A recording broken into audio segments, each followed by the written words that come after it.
everybody, it's your girl Miracle Sims, and you are watching God, Sex, and Love. Friends, today we're going to talk about a topic that may be a little heavy for us today, but it's worth a conversation to have. Are children being over-sexualized? Friends, if you guys are ready for this conversation, then stay tuned.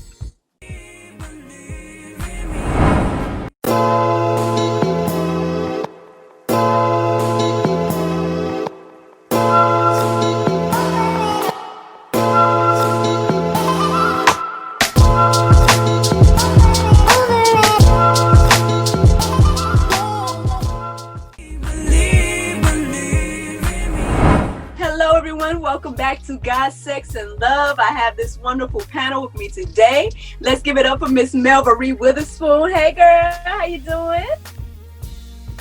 Hey, how you doing? Hey. I am good. I'm blessed. It is Sunday. Tomorrow is day. Yes, good to have you back. Then we have, again, for this month, you guys see him again, Mr. Kelvin Carter is back on the line. What's up, bro? Thank you. Hello, everyone. Hey. And last but not least, we got Mr. Ranye Hawkins on the line. What's up, Mr. Ranye? Peace, beautiful people. What's going on? How's everybody doing out there? Pretty good, man. I'm excited to have this conversation with you all. I know it might be a heavy topic for us today. Depends. I don't know where all you all are with it, but I mean, here we go. Let's get into it, y'all. The over-sexualization of children. Where you guys are, like, do you guys believe this is happening, or do you guys think like, oh, no, people are tripping by thinking children are over-sexualized right now? Like, I don't know. Where you guys are at with this? Well, I would like to say that it's nothing new. It's been happening for years. So before social media, it was, at parties and families, they just did a lot of stuff around the house and in the neighborhood and stuff. So it's nothing new. It just changed to how it's coming. So so that's a little bit of what I got to say about it. So it's nothing new. It's just changed. Okay, nothing new. It just changed. I mean, I can agree that it has changed. Being that I'm a 60 baby, we didn't have it was light on outside in the house. Now it's a different kind of air where lights on outside and everybody's outside. We didn't watch the kids watching, being subjected to a whole lot of stuff they should be subjected to. And as a mother of 3, I've watched cartoons along the way with my kids, even with my oldest down to my baby. Well, not he's 19, but after watching cartoons, how they go from a Disney to a give me a good one. And I'm old, son, you can watch this. I can't even think of a cartoon that just really it's a family cartoon. It's just some stuff is just, whoa, what happened to the nice people cartoon? It's like talking about other stuff. I can't think. It's gonna come to me. Oh yeah, I know. Like Family Guy and American Dad. Yep, that's it. So I just, they pick and choose what's on the television, but they don't make it proper when it comes to kids. It's like you're listening to this, like, oh, not fair. That's where parenting steps in. Ooh, you can watch that. No, you can't say. So that's where I am with it. I mean, yeah, I agree that I feel like definitely children are being exposed to things like so early that they shouldn't be, even like making choices that they shouldn't be making at a young age. And it's like you just said, the cartoons, they're sneaking it in now, you know, where they're like sneaking in, you know, I mean, I don't know, like I don't want to get into a lot of different things they're sneaking in, but like I guess, I don't know, I'm trying to think, like, were there always adult themed jokes in children's cartoons? Like, I'm trying to think back and remember, but I'm not sure, like, did Looney Tunes have that type of stuff? Like, you know what I mean? Like, of course they did. Yes, they did. So but I'm saying, like, so prevalent though, like, so but it was really hidden. It was really hidden, actually, because I'm going to chime in just for a split second. In the book of Proverbs, it talks about how there's a generation that's coming after them or after us that's going to be more wicked and more wiser. So literally what they're doing in cartoons is that they have been doing this for centuries. They just did it on a subliminal level. Everything from Scooby-Doo to Looney Tunes to Sesame Street, et cetera, et cetera. And then also the book of Psalms also talks about the inventors of evil things. So again, like my brother said, there's nothing new under the sun. Solomon even said that as well too. So this has been more of a planned agenda from the very beginning. And what happens is that, and I can speak for this as well, that I was exposed to adult-like situations at a very early age where I was touching inappropriately at 10 years old. And then I was exposed to porn at 12. And then I was touching inappropriately again by my high school friend's sister at the age of 15.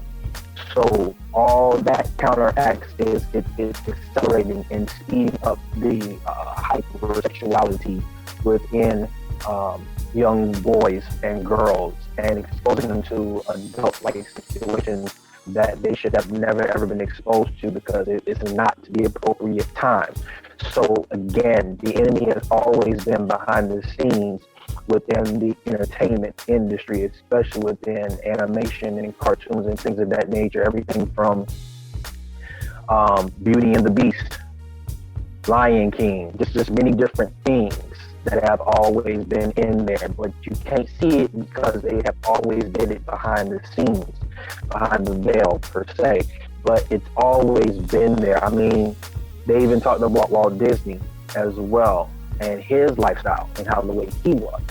So it was always interwoven and interlaced for many, many centuries. I know that, you know, people are already thinking, and families are thinking like, yo, what could be wrong with Walt Disney? Or what could be wrong with Sesame Street or those different types of cartoons? Well, a lot of people have went underneath the microscope and they have decoded what was happening behind the scenes. So it wasn't all kid-friendly or family-friendly.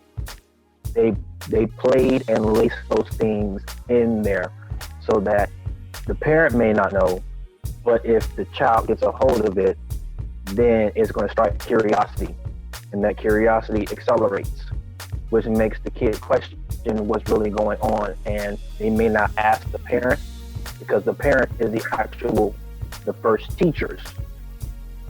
And I feel that's what's wrong with this generation today, especially some of the millennial parents as well too, because I've seen it where I have friends of mine who their parents would try to be friends with them instead of being, no, I'm the parent, you're the kid, you're the child. So that's that thin line there that has been crossed over. So it's always been there, always been there. Now you're gonna have me let these Disney movies see stuff now. I'm gonna go back and pull them DVDs and VHS and look at them and see where the message is. Because yeah, I've heard that before. I've heard it before. Mm-hmm. I guess because back then it was lying to us parents. But I'm gonna have to pull out them VHS and pop them in the VR so I see what it is. I'm curious to see exactly how that, you know. Yeah, there's actually, right. Right, there's documentaries as well, and I can go and pull it up for you, and I'll send it to you personally, where there have been people that decoded the whole entire thing, and they're like, "Are you serious? They put that in there?" The crazy thing is, one of my favorite cartoons growing up was Sesame Street, and did you guys know that the gentleman who played the voice of Elmo, it was a brother. I can't forget his name. I think his name was like Kevin Rush or something like that. Don't quote me on it, but it was a brother who played the voice of Elmo. He ended up becoming a pedophile, and they took him off the air very, very fast. It was crazy. Wow. And it's not just with TV shows, but also with like toys. The certain toys that they create. Yeah. Uh-huh. No, I was just gonna say I heard that too. That like there was this lady that was like exposing some of the she was doing a video of one of the toys, and she's like, "Look, this toy reacts when it's touched in a certain place." You know what I mean? And it's like getting girls, familiar with, okay, if I'm touching this place, I'll just giggle, or you know what I mean? And when she showed it, I was like, wow, really? It's deep. That's what I'm saying. It's just, and then on one hand, you ask the question, why are they trying to sexualize the children so early? Anybody got any answer? Y'all think y'all know why? I'm clueless. Yeah. Actually, I know why. Yeah, because there's a documentary. Mel Gibson has been very vocal for the last few months, and he's exposing a lot of things within Hollywood. And there was a kid actor. He was a child star. His name was Corey Feldman. He was in movies like Ferris Bueller's Day Off, all those types of movies and stuff like that, the stuff that we grew up on. He talks about how he was exposed by the executives in the studios from Warner Brothers to Miramax and all those different major productions. Those are what you call, all right, well, we're going to go down a rabbit hole, man. Okay. We're going to go down this rabbit hole for a second. So the elitists, okay, I don't know if y'all are familiar with it or not, but feel free to do your homework. The elitists that are behind the arts and entertainment industry, especially within Hollywood, they've been exposing them and telling them that they've been using children because why? Children are the most precious, innocent gifts that God has ever created because of their purity. So they feel as if they can use a child and expose that child to their demonic, negative, toxic behavior and their negative, dark energy, that they can rob the children of their purity and they can gain more power through a child. So Mel Gibson has been on the forefront in exposing a lot of those elitists and those executives, because most of them are pedophiles. In all these different studios, those that they're recording major motion pictures, music, you name it, they have all drawn into the fact in their own ideology that they can take the child and rob that child of their purity and their innocence and their godlike energy. Because again, we know that when a child is born, that's the closest thing to God. So they feel as if they can rob them of that and they gain more power through that process. It's crazy. I know it's wild, but that is a fact.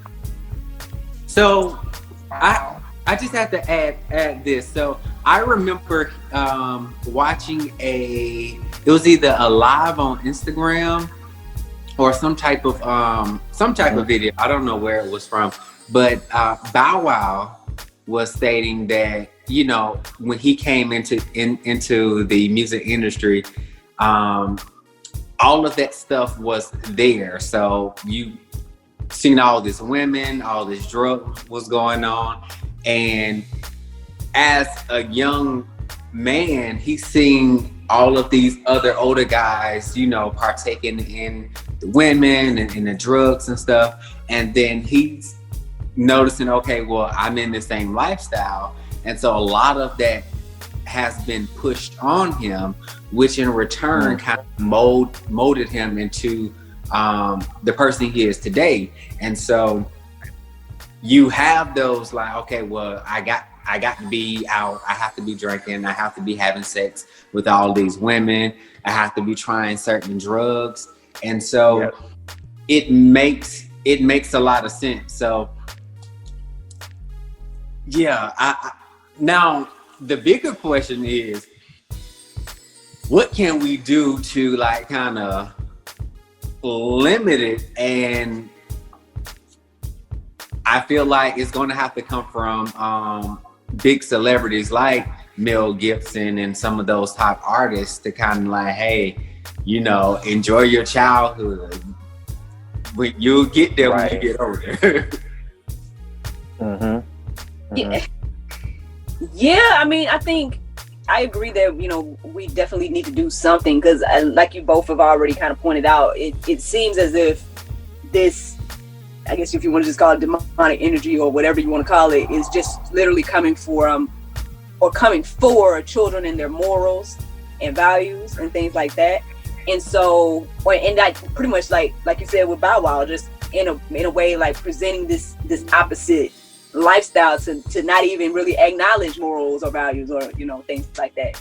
So I mean, yeah, I think exposing it is good. I think talking about it is good and making people aware. But at the same time too, I mean we say it in almost every episode here on God Sex and Love. It's like in the homes with the parents, like I don't want,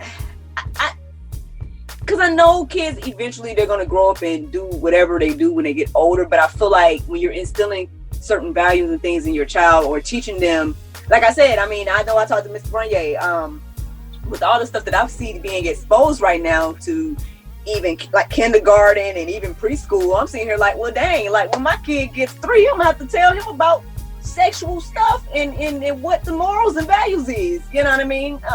Because just to get ahead of that game that's currently happening right now. So, I mean, I don't know how real that will be. I mean, you know, I'm just getting started in this parenting game. So obviously, you know, Ms. Mel probably got a little bit more information she could tell me. I've never had to explain that to my kids. And it could be because I never let me expose that type of stuff. Like I kind of monitor what they watch. I monitor what they listen to. I listen to so that I can educate myself. Is like when I hear like you cut it off, shut it down, not go that. I wasn't one of those parents that and my girls will tell you dating was not an option in my house. They didn't. No boy, no, we didn't. I wouldn't allow none of that.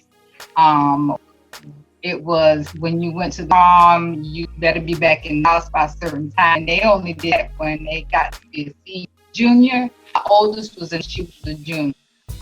But they'll tell you, I'm dating. Even my son, my 9-year-old boy, you know, sometimes they'll say, oh, boys do more than what the girl did. And I wasn't like that. What they got is what he got. It was just straight across the line. It wasn't playing any favorites because he was boy. Oh, boys gonna be boys can still be blah blah blah. No, I didn't want no grandma. We wasn't having that. So it was no girlfriends. It was boyfriends. Y'all in school, both on your school, and that's it. So I think it just takes parents to really, really monitor what the kids are doing, what they're looking at, paying attention to their kids and what they're saying and what they're doing. And I say that again, paying attention to their kids, not off in La Land, their girlfriends while their child is sitting in the corner playing with dogs and stuff. You know, pay attention and listen so that you can, you know, stop what's happening. I was looking at a show last week and it was 2 parents. I can't think of the name of the show, but they were on a TV show and the father had the boys, I think it was an 11-year-old and a 4-year-old, and they were there for the weekend.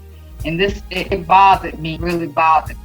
But he called the mother, because they weren't together, to express to her that the 4-year-old had said 11-year-old touched them in a certain way. And she didn't. She didn't seek help for 11-year-old. She didn't try to separate, say, okay, you go here, let me figure out what's wrong with this one.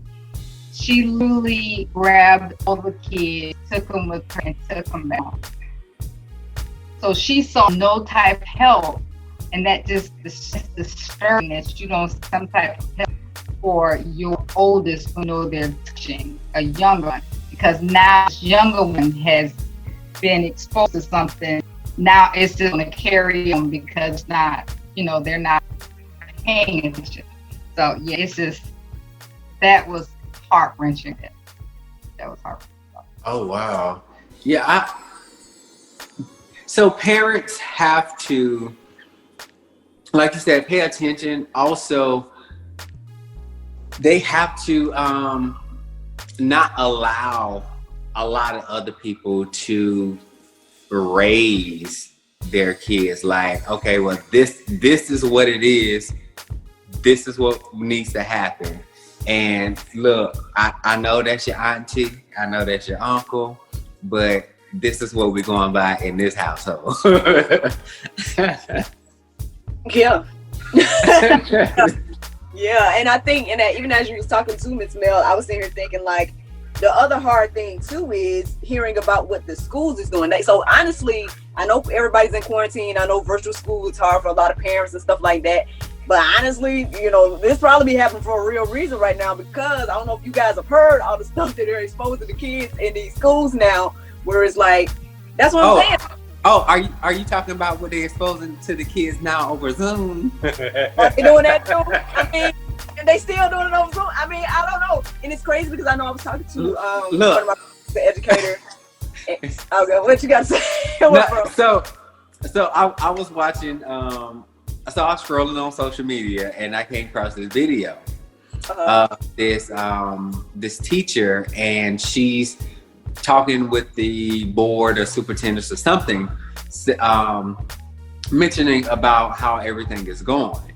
And so something happened to where the superintendent said something in a way that one of the teachers didn't like. And she was like, well, I need you to take that same energy and tell these parents that they need to have them clothes when they walking behind their child during school time, because everyone else can see it. They have blunts in their hand. They have the kids don't be having on clothes. Like they need to make sure that the parents are not exposing everyone else's kid to those type of activities that may be going on in that home. Right. It's funny you say that, because my niece posted, she made a post on Facebook. She's like, y'all, I am so embarrassed. She said, my son, they had a lunch break, and then when he came back on to Zoom, he had already had his shirt off. He's home, like to walk around with a shirt on, and he's there, God. And she said that she called her, like, can you put his hat with his shirt? Because so he's in the Zoom, and he had no shirt. And she was like, oh my God, I was so embarrassed. So again, paying attention to what you're doing. Mm-hmm. You got to pay attention. So yeah, right. It was just, but I did hear about it where the kids were walking behind the kids, have dress, thinking, spoken person. I would say miracle. I know what you're saying. The kids are probably better off home doing virtual school, but at the same time, there are a whole lot of them that are better off in school because of their home situation. You said there's what now? I'm sorry, I couldn't hear part of what you said. I said there's. I know you expressed that the kids are probably better off being at home doing virtual school because of what's going on in school, but at the same time, some kids and their situations probably will do better in school, because you might have a group of parents just really just like don't care and walking around smoking, drinking, and cussing, and it's probably a safe haven for kids because they're at school. Like, oh my God, I'm at school, I'm safe. I don't have to be around foolishness that mama got going on at the house. So I think it's like 50-50 kind of thing. It's good for some, and then it's bad for those that really need that safe zone. School is a safe zone for some kids. Mm-hmm. Yeah. I understand. But I was mentioning you talking about mamas like off of Precious.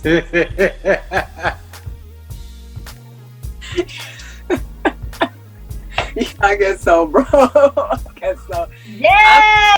So there's no hope for the kids then. They're just gonna be over sexualized and that's it. Is that what we saying today? Look, I mean, because your love has set me free. I'm alive.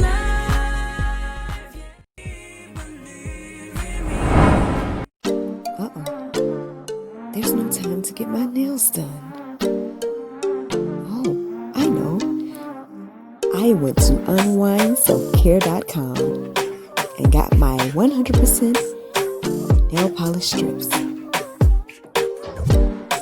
Thanks, Unwind Self-Care.